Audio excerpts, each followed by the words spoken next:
আজরাইল আলাইহিস সালাতু ওয়াস সালাম মুসা আলাইহিস সালাম নবী হওয়ার পরে আজরাইল আলাইহিস সালাম মুসা আলাইহিস সালামের জীবনের শেষ দিক আইসা সামনে বইসা পরিচয় না দিয়া মানুষের রূপ ধারণ করে আইসা সামনে বসে বলতেছে জিত ইয়া মুসা জিতুকা লিয়ান আখুজা রোহাক। মুসা আমি তোমার জান নিতে আইছি, মুসা আমি তোমার জান নিতে আইছি, মানুষের রূপ ধারণ করে। এখন মুসা আলাইহিস সালাম দেখলেন চতুর্দিকে শত্রু আর শত্রু, এর ভিতরে শত্রু বিভিন্ন কায়দায় গোপনে ষড়যন্ত্র করে মারার চেষ্টা করে, আর শত্রু এটা সামনের পর আইছে জান নিতে আইছি, বসে থাকা যায় না। ফাজরাব আলা আইনিহি, বক্সিনেরটা মারি দিছে চোখ জড়াইয়া, আজরাইল দিয়ে মারি দিছে। আল্লাহর কসম বানাউটি গল্প না, বুখারী শরীফের হাদিস। ফাজরাব আলা আইনিহি, চোখের উপরে যখন বক্সিন মারি দিছে, চোখ একটা অলরেডি নষ্ট হয়ে গেছে। আজরাইল আলাইহিস সালামের কথা না বাড়াইয়া চোখটা ঠাইছে ধরে উপরে উড়ে চলে গেছে। আল্লাহ কা ইয়া মালাকাল মাউত মা বালুকা, ও আজরাইল তোমার কি খবর, চোখ ধরে আসছো কেন? রব্বি জরাবানি মুসা, আল্লাহ জীবন ভরে কত মানুষে মারলাম, আমি তো কোনো জায়গা মাইর খেলাম না, আজকে তার কার কাছে তুমি আমারে পাঠাইছো? জলিলুল কদর নবী এবং রাসূল, উনি আমার চোখটা বক্সিন দেখানা করে দিয়েছে। আরেকবার যাও, যে মুসারে জিজ্ঞেস করলো ভাই তুমি আমি করো আমারে মারলে কে? আজরাইল কয় আল্লাহ তুমি কলি তো যাই লাগে, কিন্তু লোকটা বড় মিজাজি। জিবরাইলের সাথে সব নবীকে একটু পিরিত পিন্নাই বেশি, উনারে পাঠালি কেমন হয়? কথাটা উনি শুনিয়া সুগার যদি জাতি হয় তো গেলাম। আজরাইল আল্লাহ বল ঠিক আছে তাই তুমি থাকো, জিবরাইল রে পাঠাই। জিবরাইল আলাইহিস সালাম যাইয়া বলতেছে তুমি আজরাইলের চোখে বক্সিন দিছো কেন? মুসা আলাইহিস সালাম কা আস্তাগফিরুল্লাহ, আমি আজরাইলকে মারবো কেন? তার বডি কোথায় আর আমি মুসা কোথায়? আজরাইল আলাইহিস সালামের মূল বডি এত বড় যে সারা দুনিয়ার সব পানি আজরাইল আলাইহিস সালামের মাথায় ঢেলে দিলে বাইয়ে চুলির আগা পর্যন্ত আসবে না, গা তো ভেজবেই না। এত বড় আজরাইল মারা যায়। কয় যে একটু আগে একটা লোকের বক্সিন দিয়েছিল, হ্যাঁ ওটা তো মারাই দরকার। চতুর্দিকে শত্রুই মারা হয়েছে, আমার কয় তোমার জান নিতে আইছে, ওরে খালি এত জাতি দেওয়া যায় না, বক্সিনেরটা দিছি। কয় যে ইন্নাহু মালাকাল মউত, ওইটাই আজরাইল। মুসা আলাইহিস সালাম জিব্বে কবর আল্লাহ কাজটা হচ্ছে কি? তা উনি এসে পরিচয় দেবেন আমি মালাকুল মউত, আমি তো মরার জন্য রেডি রয়েছি, এই কেমন একটা কাজ হয়ে গেল। তা মারলেন কেন? কয় যা কে কি কারণে মারছি, তা মারলি তো মরে যেতেন, আল্লাহর সাথে সাক্ষাৎ হতো, তা আপনি মরাকে ভয় পেলেন কেন? মরাকে ভয় পাই নেই, আমার আল্লাহর সাথে কিছু দড়ি দরবার আছে, ওই কাজটা কথাগুলো আমার শেষ হয় নেই, এর মধ্যে আমার যদি মারতে আসে তাহলে তারা ছাড়িয়ে দিতে পারি না। কি আছে কি কথা কন? কয় যে আমি তো তোমার সাথে কথা কব, আমি তো কব আল্লাহর সাথে কথা। কার সাথে? শেষবারের মতো আমি আল্লাহর সাথে কথা কে মরতে চাই। এই সুবাদে উনি আল্লাহ পাকের সাক্ষাৎ কামনা করছে। তো যে বলছে আল্লাহ লোকটা আসলেই মিজাজি, কলি আমার কাছে কয়ে দিতে পারতো কি যদি মারামারি হয়েছে, তা না কয়ে সে তোমারে ডাকছে। আল্লাহ বললেন যে ঠিক আছে ডাক দাও, মুসাকে ডাক দাও, জাবালে তুর পাহাড়ে আসতে বলো। তুর পাহাড়ে গেছে, আল্লাহ জিজ্ঞেস করছে এই কথা। মুসা আলাইহিস সালাম বলতেছে আল্লাহ মরবো তো বটেই, ফিরাউনের দেশে আর দুনিয়ায় থেকে স্বাদ নাই, এ দুনিয়া খালি সিটার বাটপার বদমায়েশে ভরা, এখানে খালি ওরা শান্তি, ওরা শান্তি, শান্তির জগৎ তো মরার পরে, কথা কন না কেন? শান্তির জগৎ জান্নাতে, কাজে দুনিয়া বেশি দিন থাকতে শখ নাই, কিন্তু মরার আগে আমার একটা আবেদন আছে, সেটা হলো, আল্লাহ বলেন বলো কি? কয় যে আল্লাহ আবেদনটা হলো আমার চোখের সামনে দেখি দুনিয়ার সিস্টেম যেটা, যে চেয়ারম্যানরে যারা ভোট দেয় ওই চেয়ারম্যান হয়ে যাওয়ার পরে সরকারি সুযোগ সুবিধা চেয়ারম্যানের ভোটাররা ভালো পায়, চেয়ারম্যান পরবর্তী বছর পাল্টে গেলে এই চেয়ারম্যানের করে দিয়া ভিজিএফ কার্ডগুলো আগে পরের চেয়ারম্যান কাটিয়ে কুটিয়ে সাফ সুতরা করে আল্লাহ দাউরিয়ে বেলায় দেয়। আমি বনি ইসরায়েলের মধ্যে আসি বিদায়, আজ 40 বছর তুমি মান্না সালবা আসমান থেকে খাওয়াচ্ছ, আমি মারা যাওয়ার পরে কি আমার উম্মতের জন্য এই ভিজিএফ কার্ড চালু থাকবে, নাকি এবার তুমি আবার কার্ড কাটিয়ে যে বাতিল করে দিবা? আমি একটু জানিয়ে মরতে পারলে একটু ভালো থাকবে আর কি। এরা খাবে কি? আল্লাহ পাক রব্বুল আলামিন মুখে জবাব দিলেন, বাস্তবেও দেখাই দিলেন। আল্লাহ বললেন ও মুসা, এই সবার খাবারের দায়িত্ব তো তোমার না, খাওয়াই কে? আমি আল্লাহ খাওয়াই। নাহনু নারযুকুকুম ওয়া ইয়াহুম, তোমাদের রিজিকও আমি দেই, তাদের রিজিকও আমি দেই, পরবর্তী যারা আসবে তাদের রিজিকও আমি দেব। রিজিকের জিম্মাদারি তোমার না মুসা, বানাইছি আমি আল্লাহর নাম খালেক, আমি আল্লাহর নাম রাজ্জাক, আমি সৃষ্টি করেছি, আমি খাওয়াবো, খাওয়ানোর জিম্মাদারি তোমার না, ওদের নিয়ে তোমার চিন্তা করা লাগবে না। কথা বলেন? এ ভাই, একটা গরু একটা গাভী কিনে নিয়েছেন আপনি, বুড়ো মানুষ, জম্মের বুড়ো, ছেলেরা বাইরে থাকে, বাজারে দুধ খাতে পারেন না, ওর মধ্যে চিংড়ি মাছ পাওয়া যায়, দুধের মধ্যে চিংড়ি মাছ। এই জন্য গাভী একটা কিনবেন, ছেলেরা টাকা দেছে, হাটের থেকে গাই কিনে নিয়ে আইছেন। বুড়ো মানুষ যেই খরার মধ্যে হাঁটাহাঁটি হয়ে গাই চয়েস করে কিনতে কিনতে আপনার প্যালপিটেশন বেড়ে যাচ্ছে। বাড়ি আইনে মাঝখানে এই যে আগে তো মলন বলতো, মনে আছে নাকি বলুন, মাঝখানে একটা খুঁটি গাড়, তোরে কি খুঁটি গায়, মেয়ের খুঁটি। এই মেয়ের খুঁটির সাথে গরু বাইন দিয়ে বুড়ো যাইয়া আলগা বারেন্দা খাটের পর টান টান হয়ে শুয়ে গোলো নিচে শুরু হয়ে গেছে। বুড়ি গাই না দেখে বুড়োরে পরিচর্যা করতে, বাড়িতে আর কোনো মানুষ নেই। বুড়ো জোরে জোরে নিঃশ্বাস ছাড়তেছে, গাইটা এদিক ওদিক তাকায় দেখতেছে, সার সর্বনাশ করছে। কত ভালো ভালো মানুষ কিনতে আসলো, আমার গাড়িতে কপাল বুড়া, আগে কাছে না বেছে এই আইদ মরা বুড়োর কাছে আমারে বেসলো। এ বুড়ো আমারে কি খাওয়াবে, তার নিজের ভাষা নিয়ে আমার বসিয়া। এ কোন কপাল খারাপ, আমার বাড়ি কোনো জায়গা খেড়ের বেলা নাই, আশেপাশে কিছু নাই। গরুটা ঘরের মধ্যে দাঁড়ায় থাকতে থাকতে পানি বেশ লেগে গেছে। এখন কি গরুটাই কবে যে কাকা আপনার তো ভাব ভালো না, আমার একটা বালতি দেন, আমি এক বালতি বানিয়ে নিয়ে খাই। কবে কাকা কাকি আমার একটা কাশি দেন, সাইডে ঘাস নিজে কাটিয়ে খাই। কি আর হবো, আপনাকে তো ভাব ভালো দেখতেছি না। কয় কোনোদিন গাইডা খানিক চিন্তরে মোটামুটি একটু মুসকি মুসকি হাঁটতেছে, বুঝছি তুমি মরো আর বাঁচো, আমার খাবার হবেই।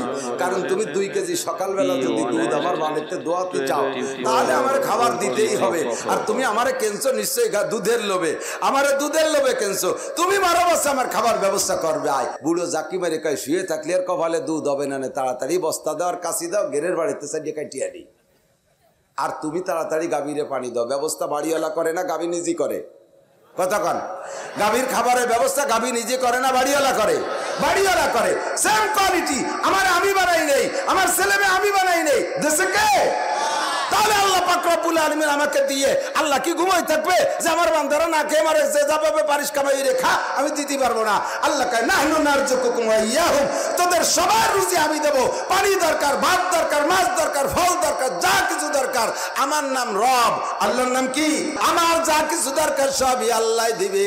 আল্লাহ পাক মুসা নবীকে ওয়াজ করে শুনাই দেওয়ার পরে প্র্যাকটিক্যালে বুঝানোর জন্য আল্লাহ বললেন, ইয়া মুসা মা তিলকা বিয়ামিনিকা, ইয়া মুসা তোমার হাতে কি? মুসা বলো।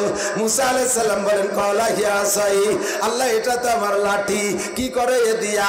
কয় ওয়া হুসালা বি আলা গনামি ওয়ালিয়া ফিহা মাআরিবু উখরা। কলা হিয়া সাই, তারপরে আমি আমার লাঠি দিয়ে গাছের পাতা পাড়ি, মাঝে মাঝে ছাগল গরু তাড়াই, আর প্রয়োজন হলে এরপর ট্যাগ দিয়ে দাঁড়াই। আল্লাহ কয় ওই লাঠিটার মধ্যে কারামতি আছে। তোমার হাতের লাঠি দিয়ে মাটিতে একটা বাড়ি মারো, দেখবা আল্লাহর কুদরত কে কারে খাওয়ায়। যখন মাটিতে বাড়ি মারছে, মাটি ভাঙ্গে 2 ভাগ হয়ে গেছে, মাটি সরে যাওয়ার পরে পানি বেরিয়ে আসছে। এখন কি আছে সামনে? আল্লাহ পানি। কয় ইজরিবিয়াসা কালমা, পানিতে বাড়ি মারো। পানিতে বাড়ি মারছে, পান পালাকা পানি 2 খণ্ডিত হয়ে সরে চলে গেছে। হাজার পানির নিচ থেকে একটা পাথর বেরিয়ে আসছে। আল আনমা ইয়া মুসা, এখন কি দেখতেছো? আল্লাহ হাজার। আল্লাহ এখন তো পাথর দেখি। হাজার, তোমার হাতের লাঠি দিয়ে পাথরে একটা বাড়ি মারো। পাথরে যখন বাড়ি মারছে, ফান ফালাকা, পাথরটা ভেঙে 2 ভাগ হয়ে 2 টুকরো দুদিক চলে গেছে। ফাঁকা রাজার দুধ, পাথরের পেটের ভিতরে ছোট্ট একটা পোকা বেরিয়ে আসছে। অবিবি হ্যাঁ উসমুনতারি, ওই পাথর ওই পোকাটার মুখে তরু তাজা কাঁচা ঘাস। ভাবছেন কি বললাম? মাটির নিচে পানি, পানির নিচে পাথর, পাথরের গায়ে ছিদ্র নাই, নিশ্ছিদ্র পাথরের পেটের মধ্যে ছোট্ট একটা পোকা, আবার তার মুখে দুনিয়ার কাঁচা ঘাস। অর্ধেক খাইছে আর অর্ধেক বাকি আছে। বাকি অর্ধেক খায়, আর প্রত্যেক লুকমা গিলে গিলে আল্লাহ পাকের নিয়ামতের শুকর আদায় করে। আরবিতে সে দোয়া করে, সুবহানা মান তারানি ওয়া তারিবু মাকানি ওয়া তাসমাউ কালামি ওয়া তারযুকুনি ফি কলবি হাজারি। আল্লাহ সব পবিত্রতা তোমার, প্রশংসা তুমি পাইবা। আমি ছোট্ট পোকা, দুনিয়ার রৌদ্র সইতে পারি না, আমি এসি আর কন্ডিশন ছাড়া থাকতে পারি না। কাজেই তুমি মাটির নিচে পাত পানি, পানির তলে পাথরের মধ্যে এসি ব্যবস্থা কইরা ও জায়গা আমার ব্যবস্থা করেছো। সুবহানা মান তারানি, এবং তুমি আমাকে নিয়মিত দেখো। অতারিবু মাকানি, আমি কোন জায়গা থাকি আমার জায়গা সম্পর্কে জানো। অতারিবু মাকানি ওয়া তাসমাউ কালামি, আমি যা বলি সব তুমি শোনো। অতারযুকুনি ফি কলবি হাজারি, এই পাথরের পেটের মধ্যে থাইকা আমি যেমন খাদ্য পছন্দ করি সেরকম খাবার তুমি দাও। বেশি নরম খাইলে তৃপ্তি পাই না, শক্ত হলে খাতি পারি না, মিষ্টি হলে ডায়াবেটিস হয়, আবার বেশি ভাঞ্চলি বাড়া সুগার কমিয়ে যায়। এই জন্যই পরিমাণ মতো যা দরকার তুমি আমাকে দিচ্ছ, সব প্রশংসা কার? মুসা আলাইহিস সালাম চোখের সামনে এই পোকার ঘটনা দেখিয়া খররা মুসা সয়কা চিৎকার মারি পড়ে গেছে, ও আল্লাহ, এই পোকার জন্য কোন নবী রাসূল দোয়া করে নাই। আমি মুসা তো জানতামই না যে এই জায়গা পোকা আছে, ওরে যেহেতু কোন নবী রাসূলের দাবি দরখাস্ত ছাড়া খাবার খাওয়াচ্ছ, আমার বনি ইসরাইলকে তুমি না খাওয়াইয়া রাখবা, কাজেই আমার প্রস্তাব বাতিল, আজরাইলে পাঠাই দাও, আমি মরার জন্য রেডি। এবার আল্লাহ পাক রব্বুল আলামিনের পক্ষ থেকে আজরাইল আসছে, আইসে বলতেছে, মুসা, আল্লাহ পাক রব্বুল আলামিন আমাকে জান নিতে পাঠাইছিল, আপনি তো সে সময় মরতে চান না, এখন আল্লাহ পাকের আপনার কর্মকাণ্ডে আল্লাহ পাক খুশি হয়ে গেছে। সব নবীদের কর্মকাণ্ডের পর আল্লাহ খুশি না বেজান? আল্লাহ পাক খুশি হয়ে গেছে। মা তাস্তাহি, আপনি কি চান? আল্লাহ পাক প্রস্তাব পাঠাইছে, আপনি একটা চাওয়া চান। মুসা আলাইহিস সালাতু ওয়াস সালাম আল্লাহ পাক রব্বুল আলামিনের এই প্রস্তাবের পরে আবার বলতেছে, আমি আল্লাহর সাথে কথা বলি।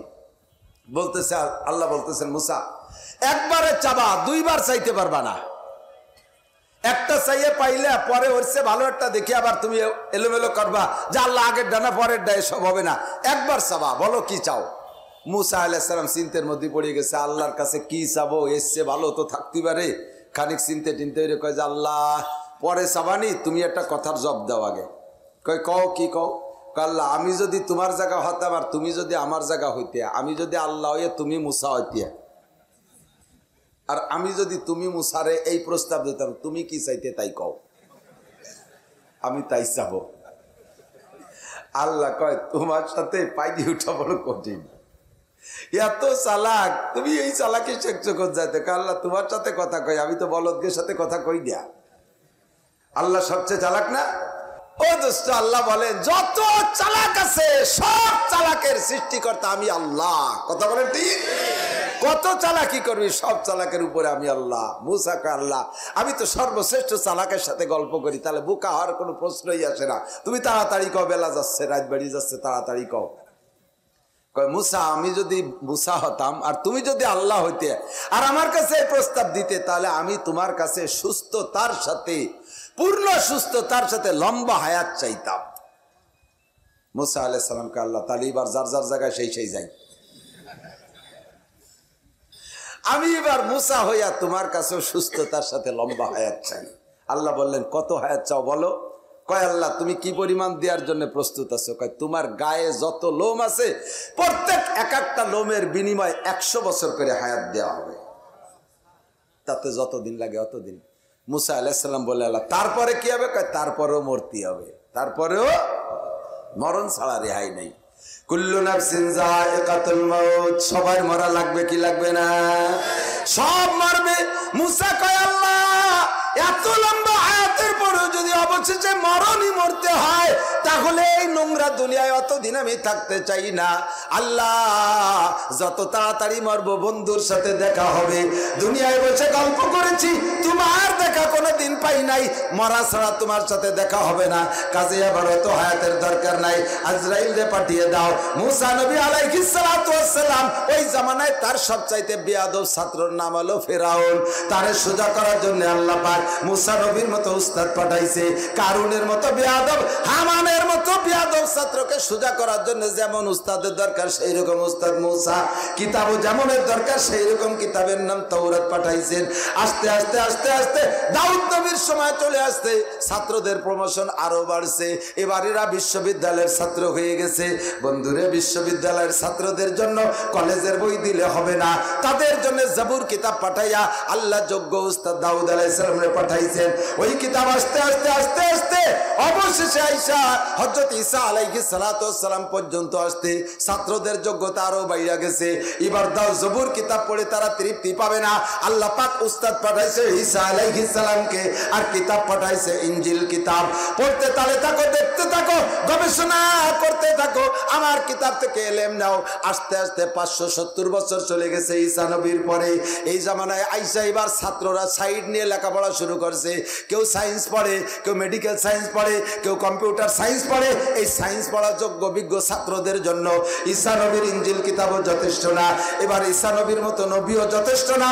আল্লাহ পাক এই ছাত্রদের জন্য ছাত্র হলো আবু জাহেল,